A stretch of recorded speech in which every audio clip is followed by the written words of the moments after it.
Hi, how you doing? Thanks for consenting to be interviewed about this short story.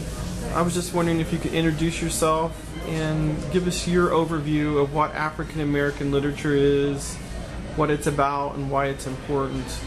Well, my name is Furaha Henry Jones. I'm a professor at Sinclair Community College, where I teach mostly composition classes, but I do get the pleasure of once a year teaching Lit 236, which is African American literature, and I've been doing that for the last 6 years. I consider myself someone who really loves to read and loves to write, but I have a particular love for reading African American literature ever since I was young. And over the years, my definition of African American literature has changed a bit. My thought was that African American lit was work written by black people, people who consider themselves African American.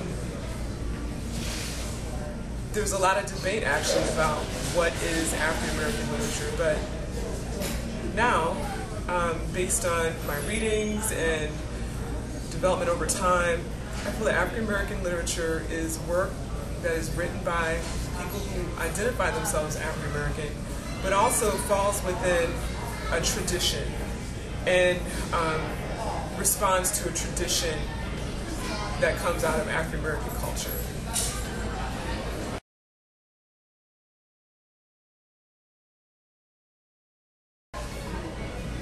I know that the content and focus of this story is a topic that you work with your students with, and I was just wondering if you would talk a little bit about that.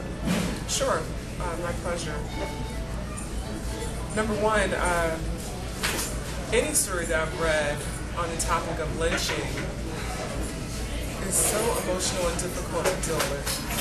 In part because if we know a bit about American history, we know that there were thousands of African Americans who were unlawfully murdered, who were lynched, and that history, if we just look at from the early 1900s to the 60s, there were at least 5,000 African Americans who were lynched. So of course, artists of all kinds and writers, of course, wrote stories, poems to try and deal with this issue politically as well as emotionally. And Richard Wright does it in a very interesting way. But to give you a sense of what I do in African American literature when dealing with the topic of lynching, we look at a story called The Lynching of Jude Benson, which was written by Paul Laurence Dunbar many decades before Richard Wright wrote his story. And to lead into that, to help our modern reader have some sense of what maybe Paul Laurence Dunbar was thinking, is I have students imagine that they are someone who has witnessed a lynching.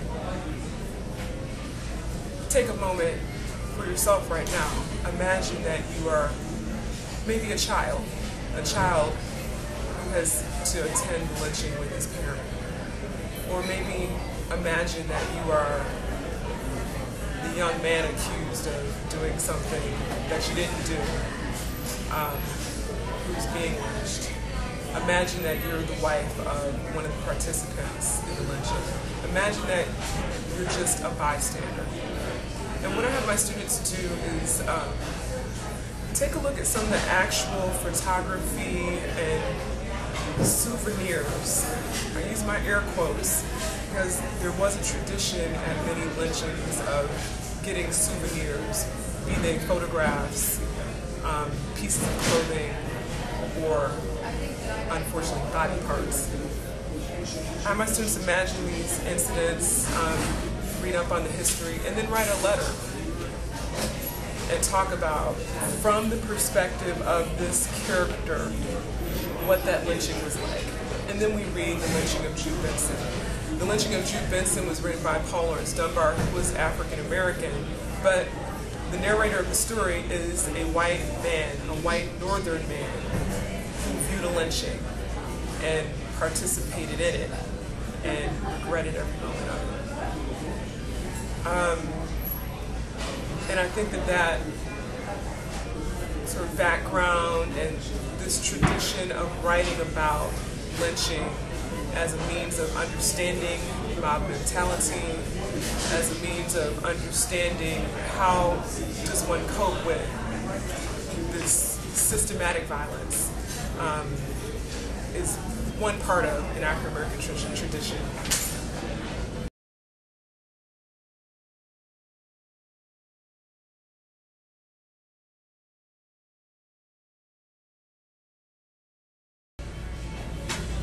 So we have this opening in the story where these boys, these teenagers, they're doing the things that teenagers do. Laughing, joking, saying some things that are a little obscene, testing the limits, the things that young boys do. And the first time I read this, I had no idea where the story was going and how it would end up. But I had a sense, given the time period and given the author, Richard Wright, somebody who had a tradition, a constant desire to test the limits of what was expected, I knew something was going to go wrong. And also within the African American literary tradition that you'll find in many stories is this loss of innocence, the representation of children and the moment that they learn about racism, or an incident that changes their lives and makes racism real or discrimination real for them. So that was one element of the story that I found very, very interesting, that his rite of passage, something that's written about across all kinds of genres,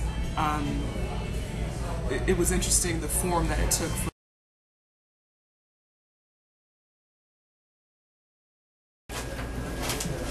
One of the things that I found so intensely interesting about this short story is its depiction of lynching and the great painstaking detail that he took to describe the young man's tar and feathering and the burning. That at the time was not typical of what happened in stories by African American writers that related to the topic of lynching. For example, in Paul Laurence Dunbar's The Lynching of Jude Benson, the lynching is mentioned, but not in great detail. So Richard Wright in this story does something that's very different. Interestingly, I read that he was around that time becoming interested in the University of Chicago's sociology department and their movement of study, which emphasized first-person narrative and first-person storytelling. And because I was so interested in why did Richard Wright provide such detail, whereas other writers before him hadn't done that, at least not to my knowledge, I found that the story is based on an actual account that a man he knew, a black communist who was a revolutionary, had grown up in the South and had witnessed a lynching. And so Richard Wright based this story on this man, David Poindexter's account.